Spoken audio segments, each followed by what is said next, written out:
Praise the lord. పిల్లరా, ఈ ఉదయకాల సమయంలో దేని వాక్యాన్ని చదువుకుందాం.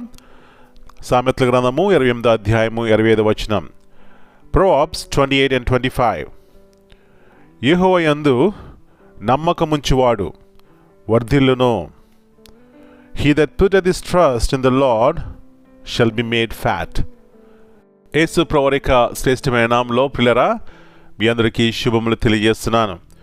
దేవుని వాక్యం ఎంతో శ్రద్ధగా వింటూ ఆత్మీయంగా శారీరకంగా మేలు పొందుతున్నటువంటి మా పిల్లలందరిని బట్టి మొట్టమొదటిగా నేను దేవునికి కృతజ్ఞతాస్తుతులు చెల్లిస్తున్నాను. అవునండి, దేవుని వాక్యం ద్వారా మన జీవితాలను కట్టుకుంటున్నాం, మన యొక్క బ్రతుకులు మార్చుకుంటున్నాం, ఆత్మీయంగా శారీరకంగా ఎన్నో ఆశీర్వాదములు చూస్తున్నాం. గల కారణం ఏమిటంటే మనం సేవించుచున్న దేవుడు మన ప్రార్థన వినే దేవుడు, మన కన్నీళ్ళను చూసే దేవుడు, తగిన సమయంలో ప్రతిఫలం ఇచ్చే దేవుడు. కాబట్టి పిల్లరా, ఈ ఉదయకాల సమయంలో తిరిగి దేవుడు మాట్లాడుతున్నటువంటి మాట, యెహోవా యందు నమ్మకముంచువాడు వర్ధిల్లును.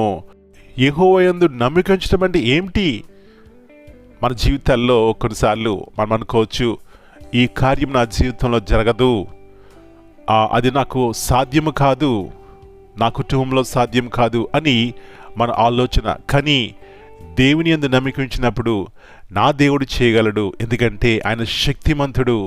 నా భవిష్యత్తు, నా పిల్లల భవిష్యత్తు, మా కుటుంబాల భవిష్యత్తు ఆయనకు తెలుసు అని పిల్లరా, ఆయన మీద అనుకుంటాం, ఆయన మీద ఆధారపడతాం, ఆయనకి ప్రార్థన చేస్తాం, తగిన సమయంలో దేవుని యొక్క చిత్తము కొరకు ఎదురు చూస్తాం. అదండి దేవుడి యందు నమ్మకం ఉంచడం అంటే. యోసేపు జీవితంలో చూస్తే యోసేపుకు దేవుడు వాగ్దానం చేసినాడు, కానీ అది నెరవేరడానికి 17 సంవత్సరాలు పట్టింది. అయినప్పటికీ కూడా పిల్లరా, ఆ 17 సంవత్సరాల్లో తను ఎన్నో రీతిలుగా శ్రమల గుండా వెళ్ళాడు, శోధించబడ్డాడు, అపాయంలో పడ్డాడు. అయినప్పటికీ కూడా తను నమ్మిన దేవుని విడిచిపెట్టలేదు. యెహోవా నమ్మినవాడు వర్ధిల్లుడు అనే వాగ్దానము తన జీవితం నెరవేర్చబడింది. నా ప్రియ సహోదరి, నీ జీవితంలో కూడా ఇక వాక్య సత్యం నమ్మినట్లయితే తగిన సమయంలో నీ జీవితాన్ని దేవుడు వర్ధిల్లింపచేస్తాడు. అలాంటి కృప ప్రతి ఒక్కరికి దేవుడు దయచేయునుగాక. ప్రార్థన చేసుకుందాం. కృపగల దేవా, ప్రేమల తండ్రి, మరి నూతన ఉదయకాల సమయాన్ని బట్టి మీకు వందనాలు చెల్లిస్తున్నాం.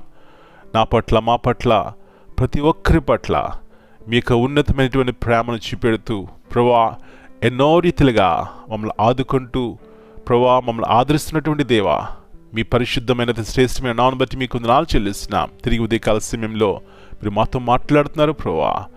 యెహోవా యందు నమ్మకం ఉంచువారు వర్ధిల్లుతారు.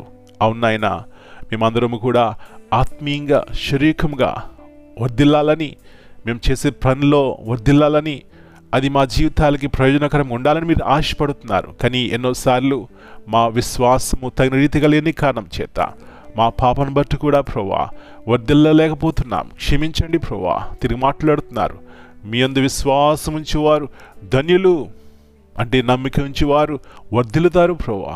కాబట్టి ఈ వాగ్దానాన్ని ప్రతి కుటుంబంలో నెరవేర్చండి. శాంతి సమాధానంతో ప్రతి కుటుంబాన్ని నింపమని యేసు ప్రభువారి అతి శ్రేష్టమైన నామమును బట్టి ప్రార్థన చేస్తున్నాను తండ్రి. Amen. God bless you all.